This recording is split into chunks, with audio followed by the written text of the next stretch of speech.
Տուֆակերտ խորան աղոթատեղի ճգնելու համար խորշ տնտեսական նշանակության կառույցներ դամբարան։ 2024 թվականին հայաստանյան հնագիտական բացահայտումներից մեկը Արագածոտնի մարզի Օհանավան գյուղի մոտակայքում հայտնաբերված ժայռափոր համալիրն է։ Այն հնարավորություն կտա իմանալ ավելին վաղ միջնադարում Քասախի կիրճում ծավալված կրոնական կյանքի մասին։ Համալիրը փոքրինչ անմատչելի տեղանքում է։ Ամբողջական տեսքով չի ներկայանում, քանի որ տարածքի սեփականատերը տարեսկզբին այն գտել է ժայռը տեխնիկայով փորելու ժամանակ։ Պատմամշակութային ժառանգության գիտահետազոտական կենտրոնի հնագետ Մհեր Խեչոյանը այդ հանգամանքով է բացատրում այս տարվա պեղումների փրկարարական բնույթի լինելը։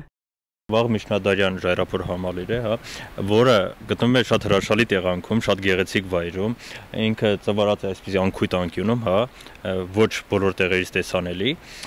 բայց ունենք նաև բացվելուց հետո, հուշարձանը ոչ մեր ժամանակով, քարերի, մեծ քարերը, որոնք ասում են 8-ից 10 տոննայի, իրանք կախված են հուշարձանի վրա,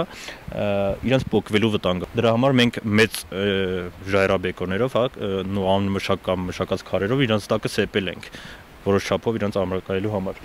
Կիրճը ունի 9 հարկանի շենքի բարձրություն։ Դրանից համալիրը նախնական տվյալներով զբաղեցրել է 20-ից 22 մետրը։ Տեսանելի են ստորին ու վերին հարկերը, կարևոր կառույցները ներքևում։ Սրահներից մեկն է, որը կարծում ենք հավանաբար եղել է ճգնավորի խուց, կիսով չափ լցված է եղել հողով, հողի շերտով, ու վերևին հատվածում կային խազելով, խաչեր, այսինքն մինիմալիստական ոճի, այսպիսի փոքրիկ ինքը սրահ է եղել։ Նաև ունենք թվով 10 խաչապատկերներ այս պահին քարերի վրա, եւ այս մասի քարը տեսակ դամբարանում ենք դրել, որպեսզի չվնասվի, դա վերակառուցման ժամանակ կտրվի տեղի։ Ճգնավորի խցում, որը նեղ միջանցք ունի դեպի տնտեսական նշանակության կառույց, հայտնաբերվել են մետաղադրամներ, բուրվարի զանգուլակ, դարեր առաջ օգտագործված ապակե գավաթի կտորներ, որոնք մասնագետները կփորձեն ամբողջական տեսքի բերել։ Վաղ քրիստոնեական համալիրի մյուս կարևոր մասը խորանն է։ Ժամանակին ծածկ ունեցող աղոթատեղին այժմ կանգնած է բաց երկնքի տակ։ Ֆազան սեղանը, որի կենտրոնում մեդալյանի մեջ վերցրած խաչ կա, որը շատ խոհնահարված է, քայքայված է, լավ չի երևում,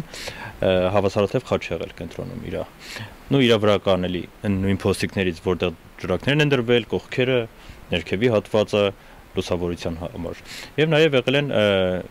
գամեր, սեպեր մեխած պատերի մեջ։ Խորանը մասամբ վնասված է, այս ներքևի հատվածներում եղել են քանդակազարդ հատվածներ, որոնք բարձրացել են մինչև վերև, վնասվածքներ ունի։ Նաև եղել են այս հատվածում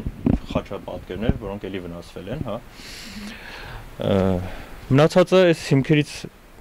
ենթադրելով ստորին հատվածներից վերականգնել հնարավոր է։ Օհանավանի նորահայտ հուշարձանի պեղումները քանդման աշխատանքների պատճառով ոչ թե վերևից ներքև, այլ հակառակ ուղղությամբ են կատարվել։ Սկզբում բացվել է ստորին հարկի միջանցիկ ճանապարհը, որը տարել է դամբարան։ Դրանում հայտնաբերվել է տուֆե ու բազալտե 2 սարկոֆագ։ Պեղումները, որ սկսեցինք, այս ամբողջը, այս հարթակը հողի շերտի տակ էր եղել։ Հողերի մաքրման աշխատանքների ժամանակ բացվեց այս խրամատատիպ կառույցը, որտեղ ինքը հարթակները աստիճանաձև հեծից բարձրանում է ու գնում է արդեն այլ կառույց։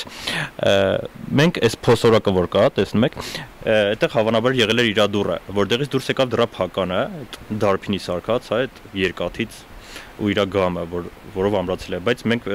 դրա փայտ եւ այլն մնացած մանրամասները չունենք, որոնք հավանաբար ժամանակի ընթացքում քայքայվել են։ Ովքեր են ապրել ու ճգնել անմատչելի ժայռի մեջ փորված կացարաններում, ում մարմինները կամ մասունքներն են ամփոփվել սարկոֆագներում, ուխտավորների ինչպիսի հոսքի համար են լուսավորվել սրահները։ Ժայռափոր համալիրում ռադիոլուրին առաջինը հաջողվեց նկարահանել վերին հարկի օջախը, որը պեղումների արդյունքում բացվել է վերջերս։ Տեղանքում մեր նկարահանումները այս տարի վերջինն են։ Արշավախումբը հողի շերտով կփակի հուշարձանի մասերը, որպիսի դրանք անվնաս հասնեն մինչև պեղումների հաջորդ փուլ։ Աստղիկ Փիլիպոսյան, Էդվարդ Ասատրյան, Ռադիոլուր։